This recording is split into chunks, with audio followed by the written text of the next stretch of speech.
Good afternoon. We're going to be commencing the Traffic Committee regular meeting on October 8th, 2019. So we call the meeting to order. The first item on the agenda is previous Traffic Committee items. On Tuesday, September 10th, the street sweeping signs on D Lane was approved. Now we have one new Traffic Committee item. And this item, we have prepared a presentation informing the residents of some new signage that has recently been installed at several school crossing locations. We also just want to remind drivers when they're approaching a school zone where our children are crossing that they may see some new flashing beacons. These are pedestrian actuated. So that means that as soon as you see the flashing beacon, you should start to slow down and be prepared to stop for crossing pedestrians.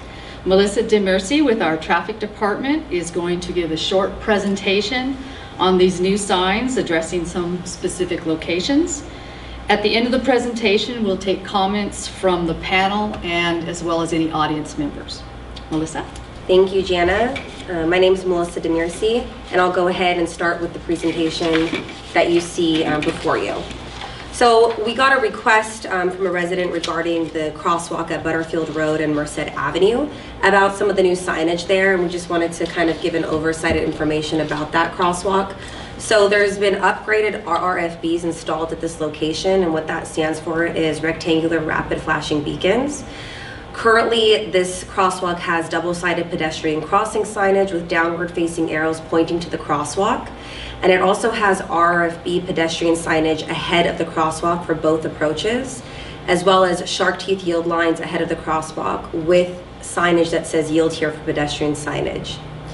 There are older in-road light systems in the crosswalk, and currently the city is in the process of removing the older in-road light crosswalk systems where there are RFB systems in place.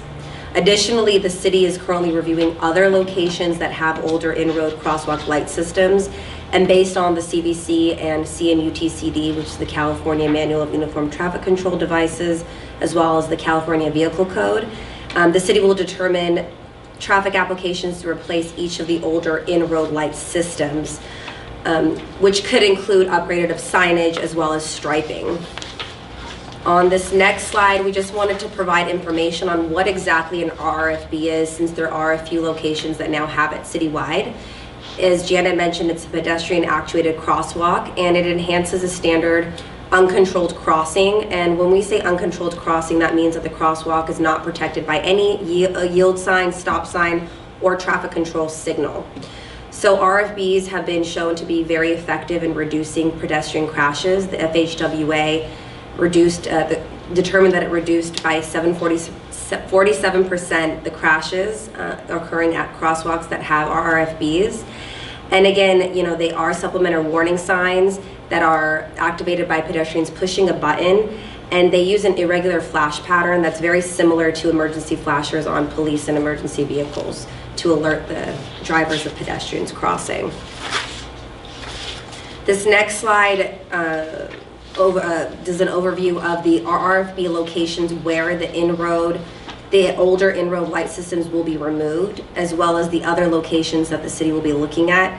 Again, all of these guidelines are following the CNUTCD as well as the CVC and engineering judgment, and the crosswalk enhancements at these specific locations listed do fall under both of those guidelines.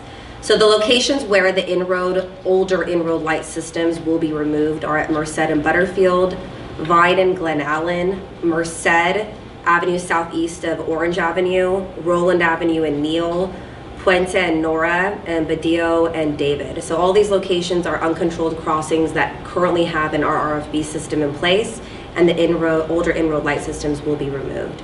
And for the other locations that have older in-road light systems, these are going to be looked at and appropriate traffic measures will be applied. These locations include Willow at Farlington, Veronica at Sunset Hill, Cameron and Pima, Workman and Phillips, Glendora southwest of Christopher Street, as well as Sunset and Roland Avenue. And this last slide is really, we just wanted to provide information to the community, just typical guidelines for pedestrians, motorists, and cyclists to use, particularly at crossings. So we have kind of a column for each one, and this is just informational to receive and file. And that concludes our presentation for this item.